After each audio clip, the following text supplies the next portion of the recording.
조연 배우 김병옥 씨라고 하시면 혹시 아시겠습니까? 얼굴을 보면 아, 저 배우 참 연기 잘했지 라는 평을 할 수 있을 텐데요. 그런데 지난 2월에 음주운전으로 모든 방송에서 하차했습니다. 당시 대리운전을 이용해서 귀가한 뒤에 아파트 주차장에서만 운전을 했다라고 진술을 했죠. 그런데 일각에서 대리기사를 배려해주다가 처벌받은 것 아니냐는 동정론까지 일었었는데 그런데 그건 거짓말이었습니다. 깜빡 속을 뻔했습니다. 두부처럼 하얗게 살라고 다시는 죄 짓지 말란 뜻으로 먹는 겁니다. 너나 잘하세요.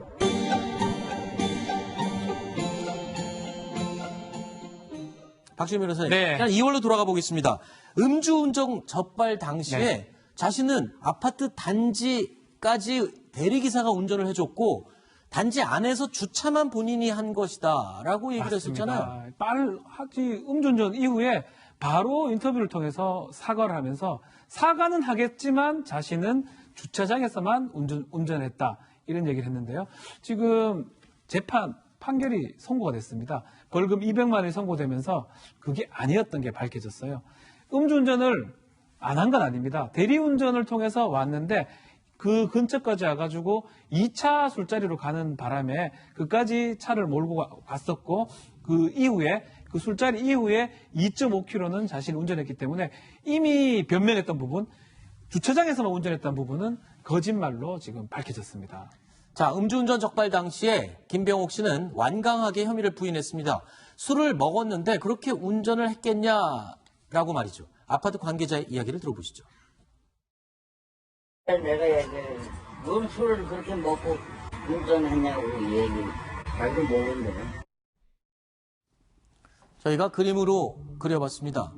원래는 본인이 대리기사 운전을 해서 단지까지 들어가고 주차만 본인이 했다라고 이야기를 했었죠. 그런데 이번에 밝혀진 진실은 이렇습니다.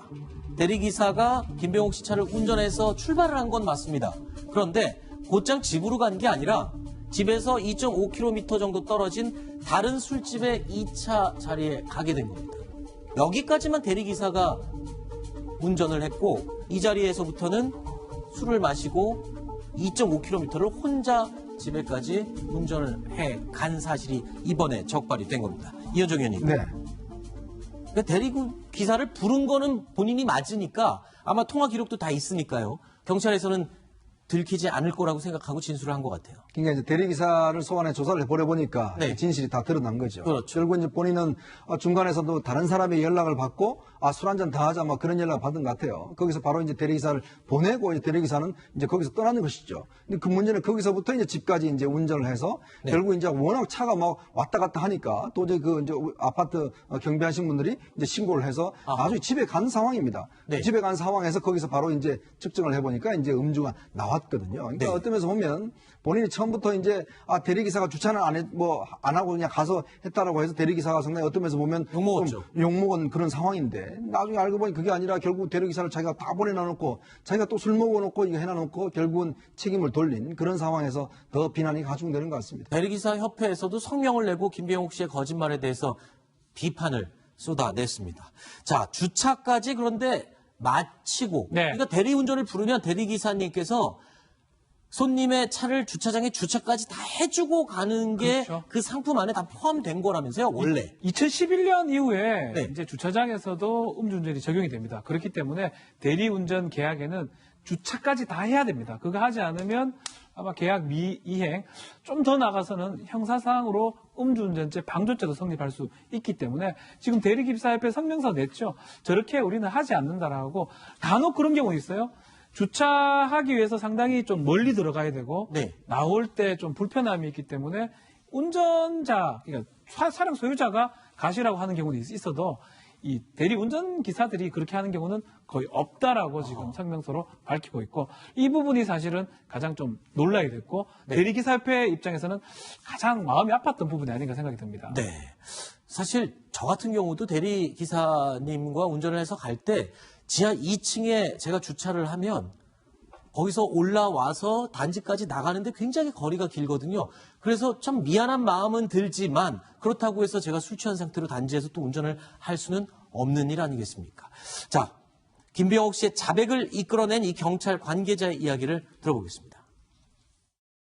백화점 뒤쪽에서 2차 또 모임이 있었어요. 거기서 이제 대리운전을 보내고 자기 일 보고 거기에서 이제 운전했지. 김태호 변호사님. 네. 아니 근데 이렇게 빤히 걸릴 이야기를 김병옥 씨는 왜 거짓말을 했을까요? 그러니까 뭐 순간 네. 감출 수 있을 거라고 생각을 했던 것 같아요. 글쎄 뭐 그렇게 생각했겠죠. 그리고 이제 뭐 예전에는 아파트 주차장에서 운전하면은 저 음주운전을 처벌 안 받았어요. 예전 네. 법규에는. 아하. 아마 그런 것들 생각하지 않았을까라는 걸 추측해 보는데 그 뭐 정확히 뭐 그 속마음을 알 수는 없는 거죠. 근데 다만 네. 이제는 법이 좀 개정돼서 아파트 주차장에서도 음주운전을 하셔도 음주운전 처벌 받는다는 거. 네. 그건 좀 명심하셨으면 좋겠습니다. 알겠습니다. 자, 일단은 뭐 이미지 타격을 우려해서 거짓말을 김병옥 씨가 했을 것 같은데 결국에는 이 거짓말이 들통나면서 그 이미지는 영영 이 회복이 불가능할 정도로 더 깎이고 있다라는 사실입니다.